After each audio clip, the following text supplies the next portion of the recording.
So I've been testing this on the highway and it wasn't very good. And you can see the end result of that right now, like it's straddling this line on the left and pretty much crossing it. These seats kind of have a swivel on the front of them, so you're getting almost a flat floor to load things in, which is decent in terms of practicality.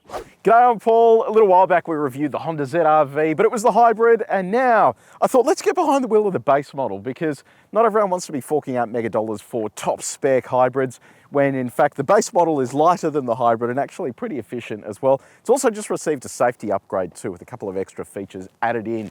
So this is the entry level. It's called the VTI X Plus, and it's priced at just under $40,000 drive away. So today we're going to do a detailed review of this car. So if you do want to skip ahead to other parts of this review, you got some time codes on the screen, or if you're on YouTube, you can scroll down and use the chapters below.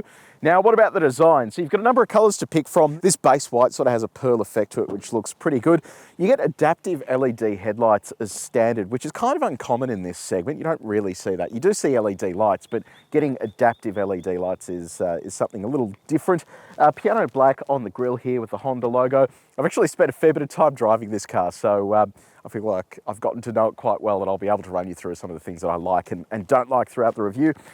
Now, around the side, you've got a set of 17-inch alloy wheels. They have a machined finish on the outside there and like a graphite finish on the inside.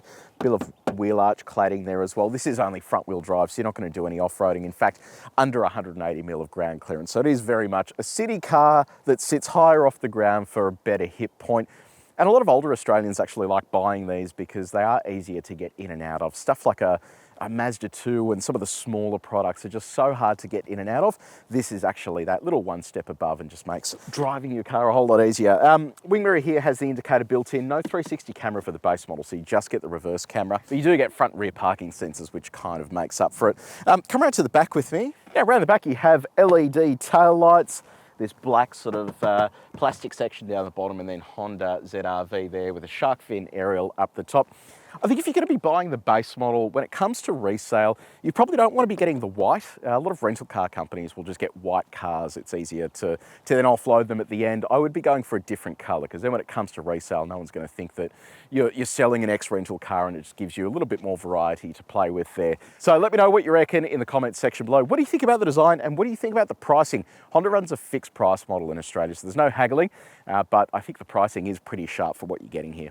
So we are inside the ZR-V. This is what the key looks like. You have lock and unlock, Honda logo on the back. This is a proximity sensing key, so leave that in your pocket, push button start just over here. Now, in terms of what this interior looks like, for that $40,000 price mark, you do get cloth seats, and they don't actually look that cheap. They've got a bit of texture to them, and they kind of look a little bit different. But outside of that, the rest of this actually does look quite nice. The new sort of Honda styling they have for their interiors, I think, is sort of erring on the side of premium. So you've got all the soft touch surfaces. There's nothing really too hard and scratchy. They've been quite considered with the materials that they use around the cabin. And I think that if you're paying this kind of money for a vehicle like this, you do want to feel at home. And even as a base model, this actually does feel quite nice and premium inside the cabin, which is good. Big infotainment system there with all the latest tech, and then another screen ahead of the driver as well. So I'll run you through that in just a sec.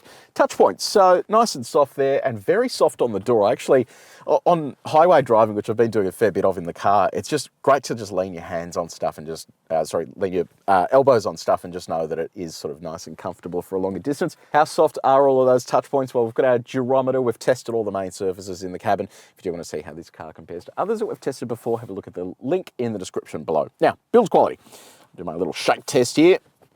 A little bit wonky there, but it's really not that bad. And it's what the door slam sounds like. So infotainment, you're not really losing out here being in the base model with technology. So 9-inch display. This is the new version of Honda's infotainment system. Really easy to use, very sharp, very quick. You know, it's just very straightforward. So I'm a big fan of it. In terms of the usability, it's all basically driven as a touchscreen, or alternatively, you can use controls off to the side here. So you've got some shortcut buttons there as well if you need to use them. Standard sound system, 8-speaker sound system. It's fine, nothing sort of too crazy. It's not the Bose sound system you get in the top spec model, but you know, it does the job perfectly fine. You don't have any inbuilt satellite navigation, but you do have sort of randomly a compass just in case you ever need to sort of know which direction you're heading in. Outside of that, you do have smartphone mirroring in the form of Apple CarPlay and Android Auto. Apple CarPlay wireless, so nice big full screen setup. Nice and sharp and easy to use. Did notice with this, didn't have any dropouts or anything. Occasionally you do get it with Apple CarPlay. You might get it with Android Auto. I don't know, I primarily use Apple, so, but some cars are very susceptible to CarPlay dropping out wirelessly. So I don't know if it's a phone issue or a firmware issue or, you know, who knows, but this doesn't have that problem, which is good news. And this is what Android Auto looks like, but keep in mind, Android Auto is wired only, so you don't have the option of wireless. You've got to plug it up with your phone. Now, in terms of the screen ahead of the driver, so that's a 10.25-inch display. Limited sort of customizability there, but you do get all critical functions ahead of the driver, and it's nice and sharp. It just gives you all the information you need, sort of without having to do too much work to look for anything. Then in terms of safety, you've got autonomous emergency braking with pedestrian and cyclist detection. You've got an auto-dimming rear vision mirror.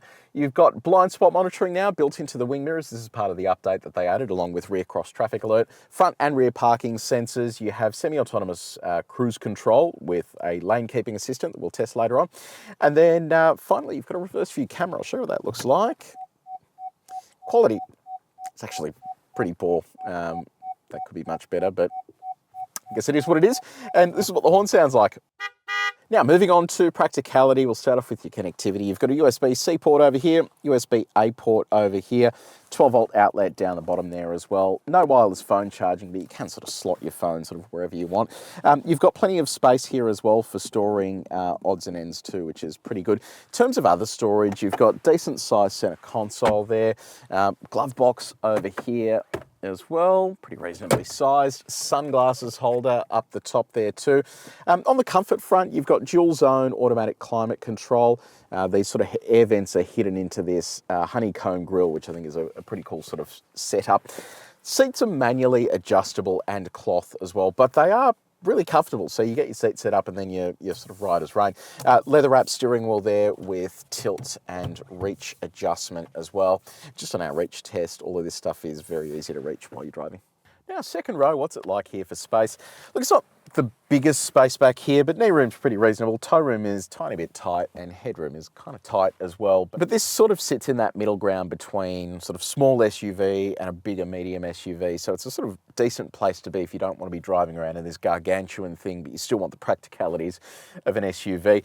Map pockets here, air vents, 2 USB-C charging ports. You've got center armrest here with a couple of cup holders.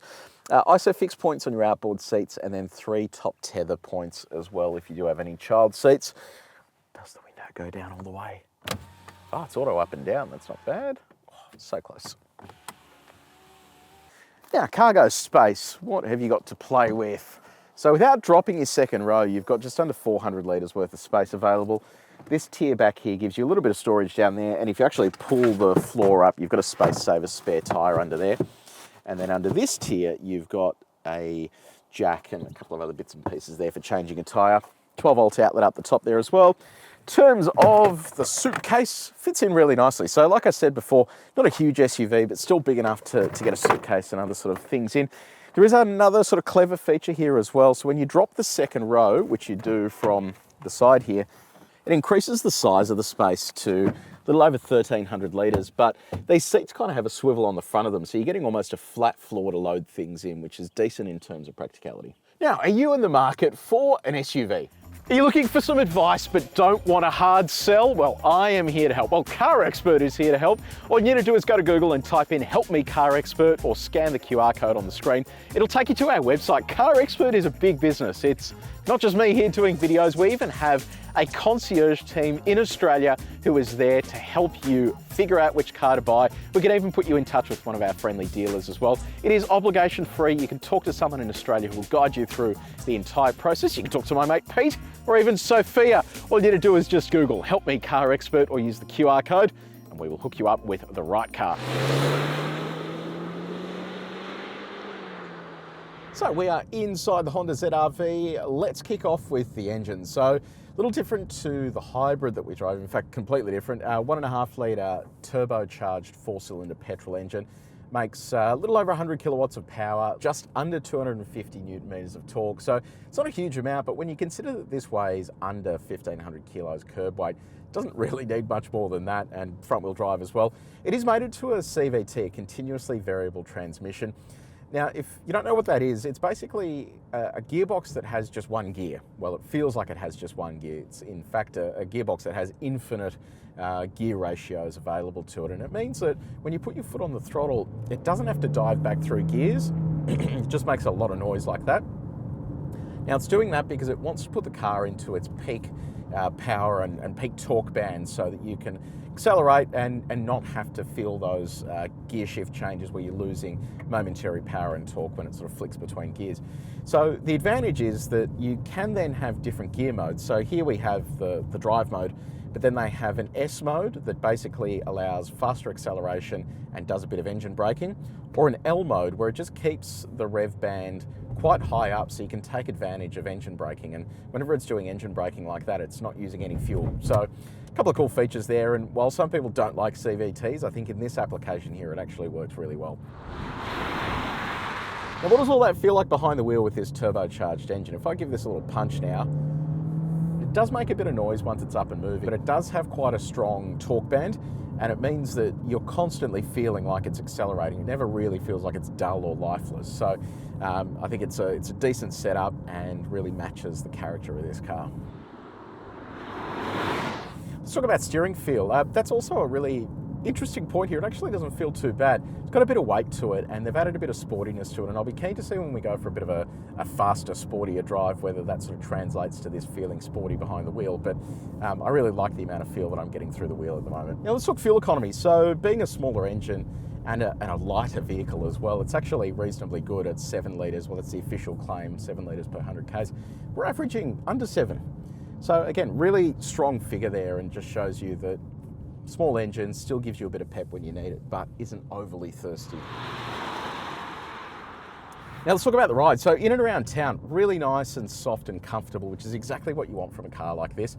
Now I'm hoping as well that once the speed picks up, it doesn't mean that it's getting a whole heap of body roll and being annoying. So see what that's like in a second. But if you are going to predominantly be driving this in the city, it is a really good sort of setup for that kind of thing.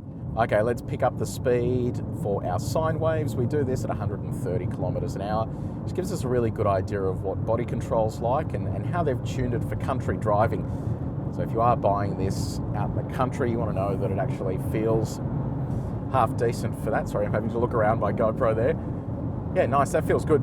It's remarkable. They've got a nice and soft suspension tune for driving around the city with those sort of high profile tyres, but it doesn't lose it when it comes to the sine waves. It actually stays nice and composed with the body control there. So it's quite a decent setup for country driving. All right, I've got our bumpy road here. Let's see what it's like. We do this at 90 k's an hour. It just gives us a bit of a vibe check on what the ride is like when we're on a really choppy stretch of road, corrugations. We've got our condensed sine wave here as well. Yeah, really beautifully done. So they've got a good compromise there between comfort and sportiness as well. So they've tuned this perfectly for Australian roads. Okay, let's go for a faster lap around our track. This is not a sports car, but we test every car back to back in the same way to see what it feels like. It's actually moving along really nicely.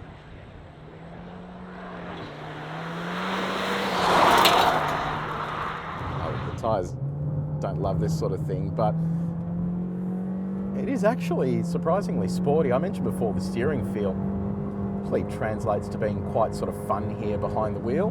Really picks up speed quite nicely, and the body has a bit of body roll there, but stays sort of fairly flat for what it is. I'll tell you what, I am really surprised by this. Quite a strong brake pedal feel there as well. That's cool. All right, here comes our back switch back here onto the back straight.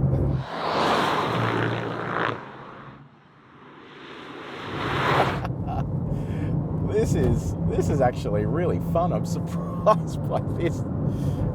You know, Honda's an interesting company. They've got cars like the Type R, and the Type R, you know, it is a benchmark sports car. But this is just meant to be a little sort of family car, and it is hoofing along. So impressed with that. I wasn't expecting that. That is seriously cool. So what is visibility like? Well, I can see clearly down the front of the car there with those ridges in the bonnet, big wing mirrors with blind spot monitor in there, and then great visibility out the rear as well. So tick, tick, tick on all those fronts. Okay, so let's do just a little bit of testing of the semi-autonomous systems here. We do this at 70 kilometers an hour. Sorry, I'm having to peer around my GoPro here. Okay, there's 70 k's an hour. I'm going to press this button here, so this kind of locks in that semi-autonomous system. So I've been testing this sort of fair bit on the highway, and it wasn't very good. So, and you can see the end result of that right now, like it's straddling this line on the left and pretty much crossing it. Yeah, I just don't understand the point of these systems if they're just so poorly tuned that you're always just going to take over because it just doesn't work. So yeah, it's a fail there on that first lane. Let's just try the next lane over and see what it's like here as that sort of increases. It's all green. We'll see what happens. See, funnily enough, it's still sort of really straddling that line. So yeah, look, I don't know if this system is designed to only sort of gently keep you in the lane or what it's there for, but I basically just switched it off because it just didn't do what I was thinking it was going to do when cruise control was running. Okay, it is time to do some performance testing. We're going to go from 0 all the way through to 120 just to see what acceleration's like and also what it's like in terms of overtaking 80 to 120 as well. So I'm going to switch traction control off, pop that into S mode, dial up some revs and see how we go.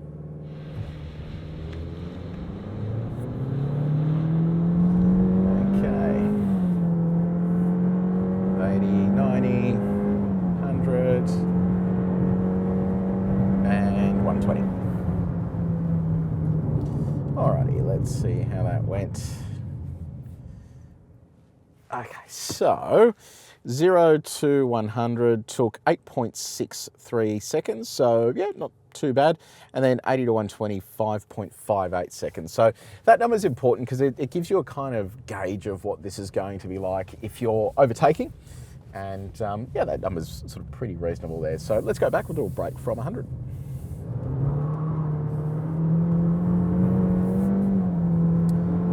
Alrighty, here we go.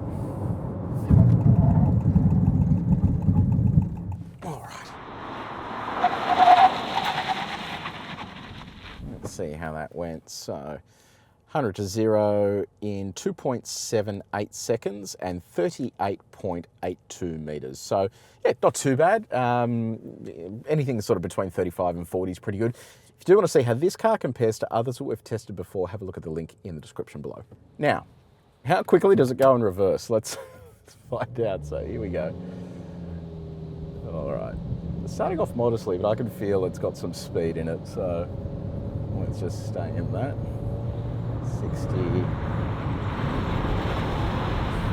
86, 88, 91, 93, 95.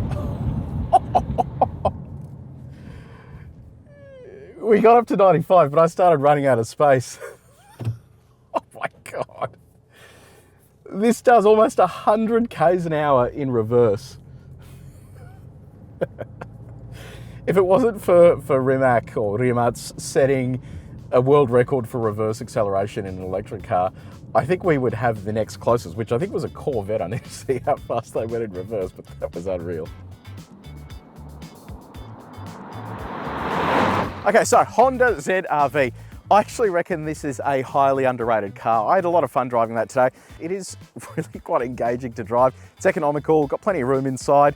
I just think that if you have a look at this next to some of the other competitors in the segment, I know that a lot of people rush off to buy a Chinese branded vehicle because they are cheaper and they come loaded with features, but this really does deliver you all of the things that some of those Chinese vehicles are missing, like the refinement, the ride, and the handling. So if that stuff is important to you, I think this is a car that is worth test driving. So let me know in the comments section below, have you bought one of these? What do you think about it? How's it all going? Or did you buy something else? And if so, why? Let me know down there in the comments section. If you did enjoy this video, please make sure you like it and you share it with your mates. And if you haven't done so already, subscribe to our channel. But until next time, take it easy.